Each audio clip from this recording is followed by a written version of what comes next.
Nesta sexta-feira, 11 de agosto de 2023, não é sexta-feira 13, hein? Mas para o Bolsonaro está sendo, né?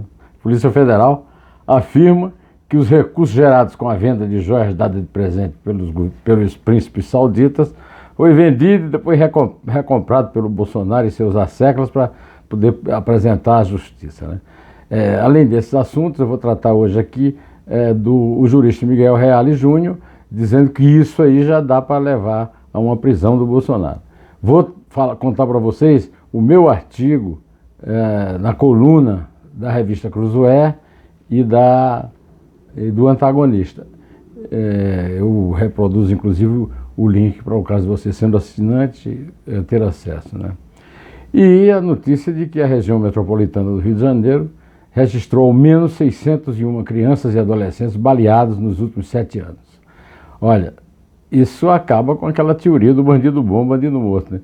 A não ser que os defensores da extrema-direita achem que essas crianças são bandidos precoces, né? Já usam armas, etc. Bom, meus amigos, eu quero agradecer muito a você que continuou essa semana inteira nos acompanhando, ouvindo os nossos vídeos, vendo, participando, comentando. Agradeço muito. Quero que você saiba que eu persevero. Eu não sou imparcial, eu sou independente. Não tenho amor a político nenhum do governo, da oposição, nem do centro, nem de nada, tá? Bom, vamos em frente. A Polícia Federal garante que os recursos gerados com joias dadas de presente ao governo brasileiro pelos príncipes sauditas e outros estadistas visitados em seus países foram repassados para Bolsonaro em dinheiro vivo.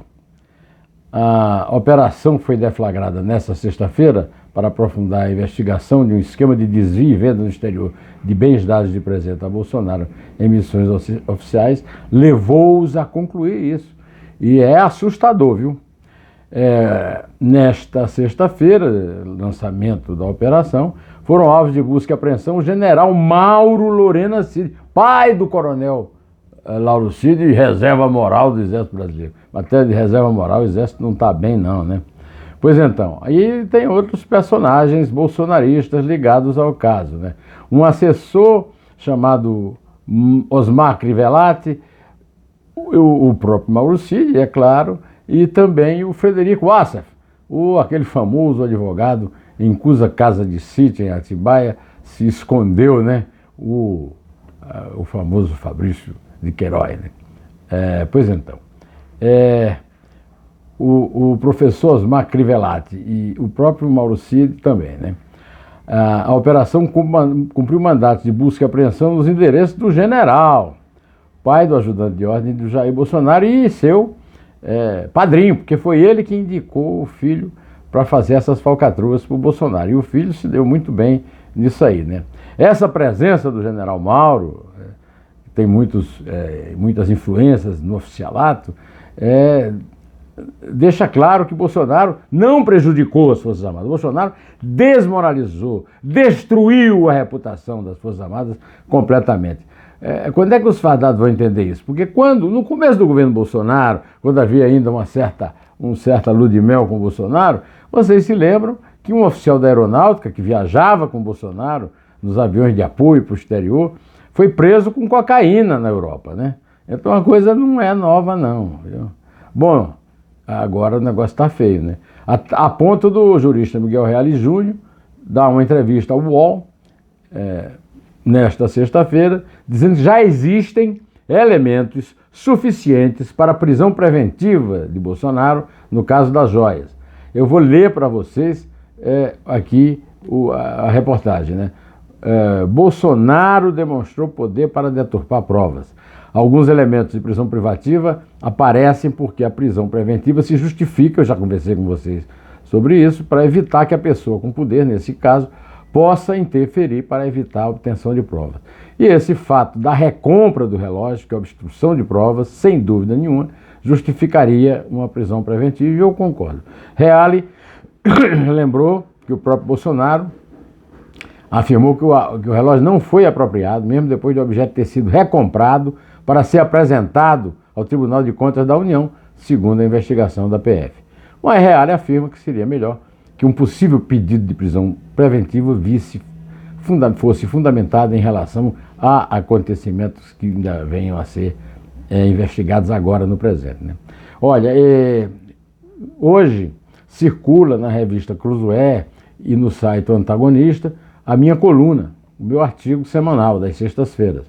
O título é Tubarões nadam de braçadas na tal da reforma. É um artigo mostrando que as exceções, as 17 exceções propostas na reforma tributária são praxe neste país de privilégios e o STF passa por cima da presunção de inocência no caso da democracia feijoada.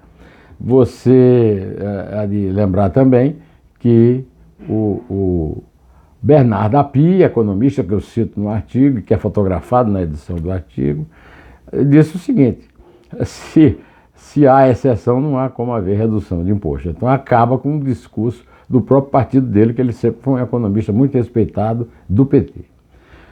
Como eu já lhe falei no começo, a região metropolitana do Rio de Janeiro registrou ao menos 601 crianças e adolescentes baleados nos últimos 7 anos. Desse total, 286 foram atingidos em ações policiais. Isso representa 47,5%. Os dados fazem parte de um levantamento do Instituto Fogo Cruzado divulgado nesta sexta-feira. E eu acho que está na hora de parar com essa história de bandido bom é bandido morto. A direita está perdendo a sua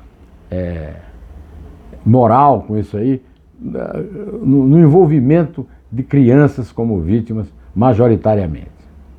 O ministro-chefe da Secretaria-Geral da Presidência da República, o Márcio Macedo, usou um avião da Força Aérea Brasileira, da FAB, aquele mesmo que o oficial da aeronáutica usou para traficar cocaína, para ir de Belém do Pará a Santarém, no mesmo estado, comemorar o aniversário da mulher, alegando que estava voando a serviço.